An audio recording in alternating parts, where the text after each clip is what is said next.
সিদ্ধান্ত তো খুবই সিম্পল। ফ্যামিলি কার্ড হচ্ছে এই সরকারের বিএনপির it is a flagship project.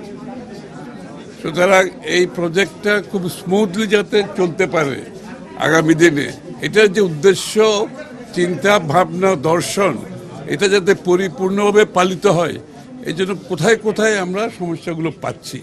আমাদের পাইলট প্রজেক্টে যে কাজগুলো আমরা করেছি 37,000-এর মতো দেওয়া হয়েছে, 814, 37,000-এর উপরে দেওয়া হয়েছে।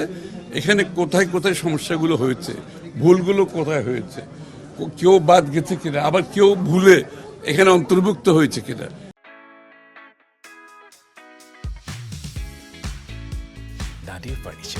এই বিষয়গুলো, এররগুলো আমরা অ্যাডজাস্ট করে আগামী দিনে এটা তো অব্যাহত চলতে থাকবে। সুতরাং আগামী দিনে এই কারেকশনগুলো করে আমরা যাতে এগিয়ে যেতে পারি, এবং এটার জন্য যথাযথ বরাদ্দ যা দরকার এটাও আলোচনায় আসছে। সংখ্যাটা তো আমি বলার দরকার নেই, প্রয়োজনীয় বরাদ্দ দেওয়া হবে। সুতরাং এই ব্যাপারে এটা তো এটা সরকারের সিদ্ধান্ত, এখানে প্রয়োজনীয় বরাদ্দ দিতে হবে। কারণ এটা বাংলাদেশ, এটা একটা মানবিক একটা প্রজেক্ট, একটা প্রকল্প।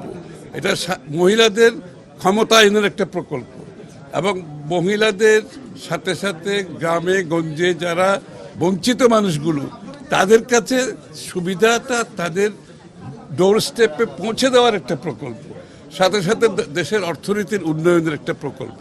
সুতরাং এই প্রকল্প সঠিকভাবে যাতে বাস্তবায়িত হয়, এর জন্য আমরা সিদ্ধান্তগুলো নিয়েছি। অনেকগুলো সিদ্ধান্ত আসছে, এবং এরর যেগুলো তো বললাম যে ভুলগুলো হয়েছে, ছোটোখাটো ভুল, এত বড় প্রজেক্টে তো ছোটোখাটো ভুল থাকতেই পারে, সেগুলো কারেকশন করে আমরা স্মুথলি যাতে এই প্রজেক্টটা শেষ করতে পারি, সেটা আমরা সিদ্ধান্ত নিয়েছি, এবং আশা করি কোনো সমস্যা হবে না। ওই যে বললাম না, কেউ অন্তর্ভুক্ত হয়েছে ভুলে, আবার কেউ বাদ গিয়েছে, আবার অনেক খুব কম, 1% হবে না, 1%-এর মতো হবে, খুবই কম। বাট আমরা চাই যে কোনো একটা নির্ভুল একটা প্রক্রিয়ার মাধ্যমে এটা চলতে হবে। বাজেটের পরিমাণ তো বলার প্রয়োজন নাই, যত বাজেট প্রয়োজন হবে অত বাজেট দেওয়া হবে।